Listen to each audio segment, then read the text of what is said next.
Welcome back to the podcast, ladies and gentlemen. Maddox, we are here. Contrell, here with my co-host. It's your boy Ben, and today, what we got a brand new movie featuring Franklin Saint. Mr. Saint, man, Mr. Saint, and we got Brad Pitt in it too, man. There's a little story that Damson told. He was like working at a movie theater, or not even at a movie theater, a theater, you know, where they were showing plays and stuff, and he was like ripping ticket stubs and stuff, and he's like, "Oh my God, that's Brad Pitt. What the fuck?" He said, "You know what? I'm gonna work with him one day." That's fire. It's an insane story, and now he's here today working with him. So let's get into like the first offer it. What did you think about this movie?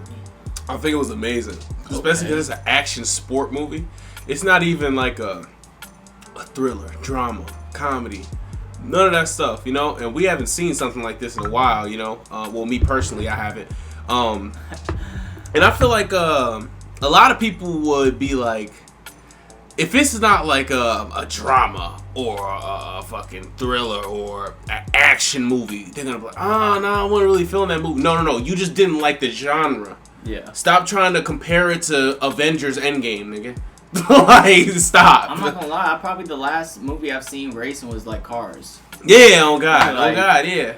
I thought it was a really good movie for what it was. Yeah. So you can't compare it to be, because it's really not a drama. The second you see Brad Pitt on I don't know, the first scene, him winning Daytona, you know eventually he's going to take over F1. Exactly, so it's a predictable movie. Yeah, it is, sense, yeah. Which that's why I would dock it from getting a 10.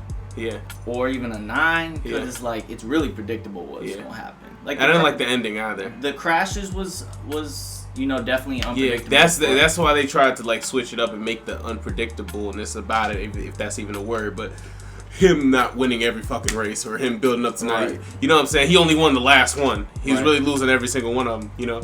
So that was kind of cool. But I think I was reading some on Reddit and I thought it was a pretty good take. This movie is really just a promo for F1. If you take it like that, this movie, mind you, an expensive ass promo. You're paying Damson Idris and Brad Pitt. But at the end of the day, it's a promo for F1. The dude who made the movie, Lewis Hamilton, is an F1 driver. I feel like the goal of this movie is to promote F1. Put more eyes on it. When you look at it through that lens, it really does its part, because the best parts of the movie in my eyes, the acting was good, but the best part of the movie in my eyes was the racing. Yeah, facts. Was the racing. You felt like you were in the racing. You felt like you were in the racing. So when you just look at it like, oh, this is just a huge promo for F1, it's a really good movie. It's a really fucking good movie, yeah. When you put it like that, I didn't even look at it like that. Like, and I wasn't looking at it either. I'm like, this is, predictable movie. It's good, but it's nothing turning into great. And then I'm reading the comments, be like, if you really think about it, it's just an F1 promo. Yeah, because what do you know about F1 if you didn't see this movie? I never seen an F1 race before. ever, I've bro. Maybe seen one NASCAR race in my life. I didn't know it. I didn't even think about like all the different brands are racing against each other. BMW, Ferrari, all them. I was like, hold on, that is kind of crazy. But we didn't know that. I didn't know that at all. So that's the thing, it's doing its job. So even if someone hates on this movie and says, man, this movie was lame, you're talking about F1. So we got you talking about it. It already did its part. And then maybe the next time F1's on your TV, you'll be like, bro. That movie with Franklin Saint and Brad Pitt in it, Yeah, you in a sports bar or something, and you just, oh snap, let me look at this channel. I'm finna tap in. Oh snap, I might have to watch this again when I get home and see what the fuck happened and check in on it. So yeah, this definitely doing its job. And Brad Pitt, he was really good, especially that scene where him and Damson and Shorty was at the bar, whatever, and they was playing. Poker. Yeah. I forgot what it was called, what game they were playing. They were playing Texas Hold'em. Yeah, Texas Hold'em. Yeah. And bro, he didn't turn over his cards. I had a feeling he actually was able to beat him. He turned over the cards and cut to them, just fucking make it out and shit. I was like, no, he had a pair. I think he had a pair of queens or something. I think he had a pair of kings. Or a pair of kings. So she had a pair of fives. Yeah. And she's like, wow, I'm gonna beat you with a pair of kings or a pair of fives, and then you see his cards. Yeah, exactly. Like he could have beat this man the whole time. So who do you think performed better, Damson Idris or Brad Pitt?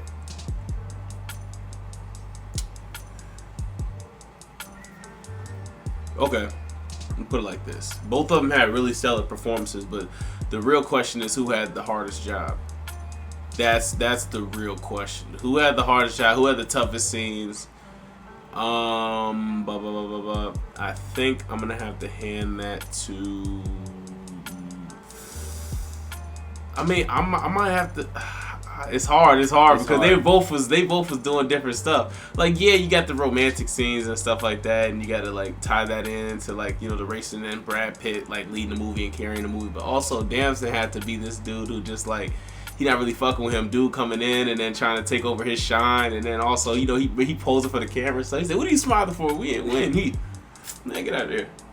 That's why if I were to answer that question, I would say Brad Pitt had the much easier role. You have to play the underdog who, you know, is trying to work his way up to winning. That's easier to play.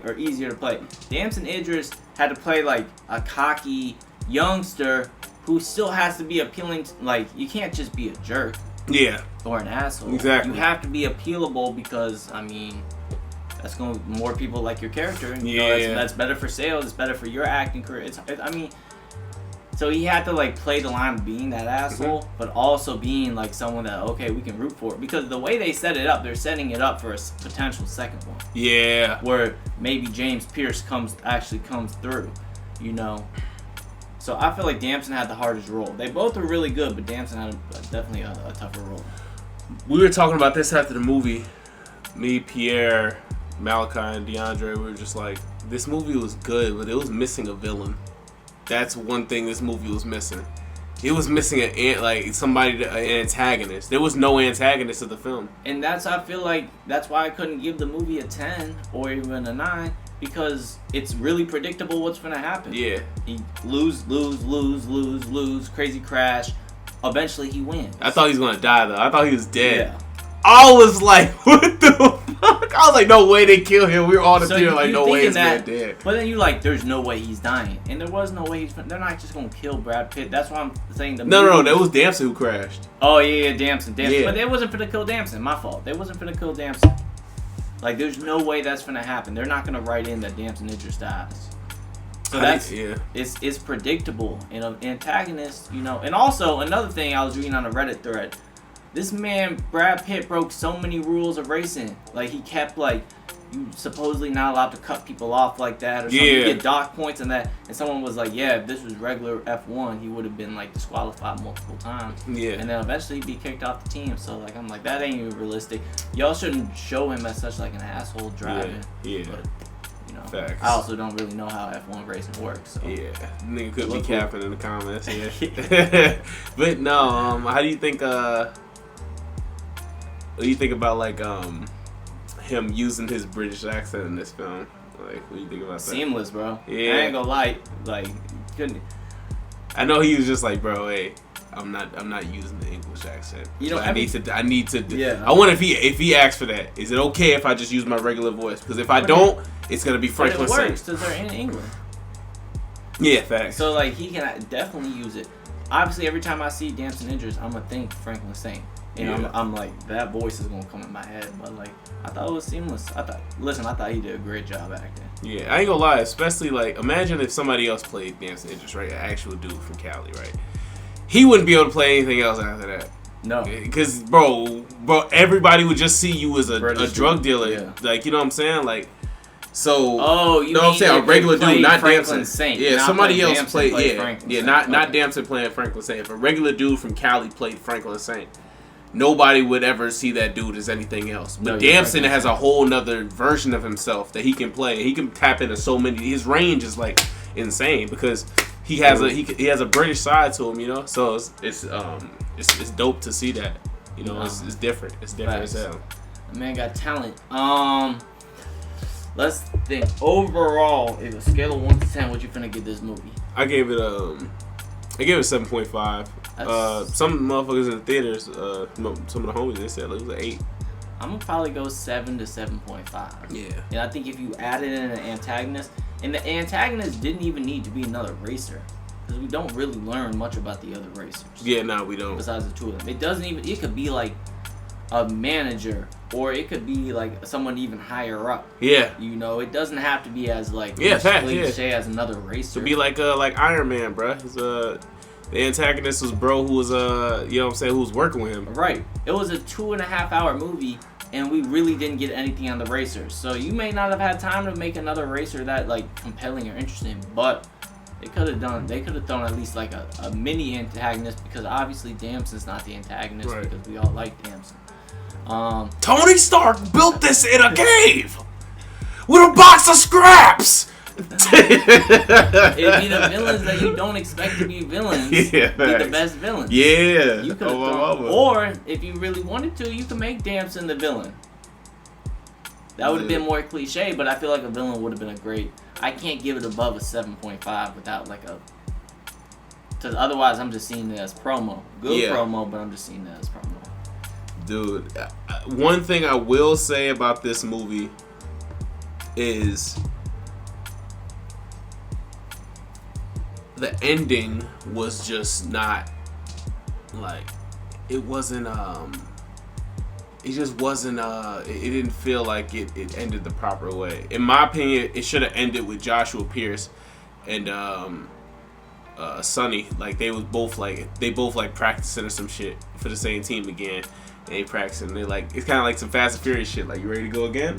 And then like they just start racing and they next to each other and then it like zooms out and you just see them racing and shit. That would be fire. That would have been a perfect ending. Easy ending. Oh, bro, and I would have been happy with that, bro. Him just leaving and like, oh, I'm just gonna go race somewhere else. Like, dude, what?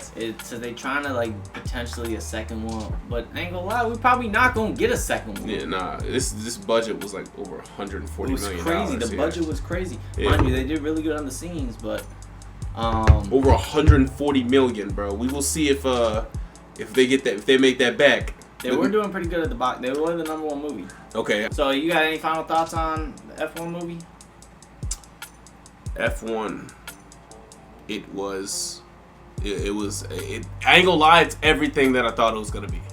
I think exactly. You can't come in with too big expectations. Yeah. It's kind of like, okay. Yeah, and more. It was everything I thought it was gonna be and more. So I'll say it was a good movie. I was locked in.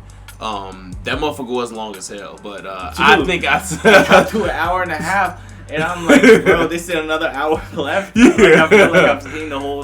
I'm like, bro, I was like, did damn. anything really happen besides the crash, which was a big moment? No, not really. So if it's exactly what you think it's gonna be. Yeah, man, I was so fucking tired. I'm like, dude, I hate fucking seeing these late ass movies, bro, because everybody got work. I'm just gonna start going to movies by myself, bro.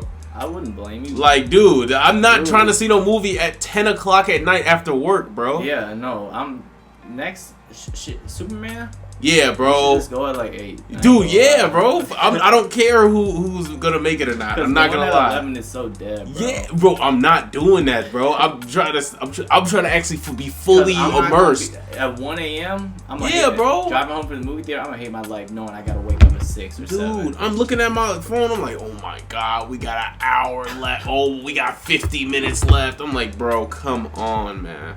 But regardless, man, F1 movie was really good, man. Next movie is going to be an earlier showtime, for that's for sure. But we appreciate y'all.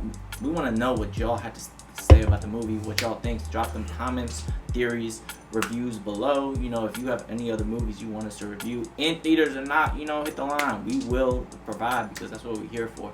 We appreciate y'all. Drop a comment, like, share, follow. It's been your boy Ben. It's been your boy Contrell. We'll see y'all in the next video.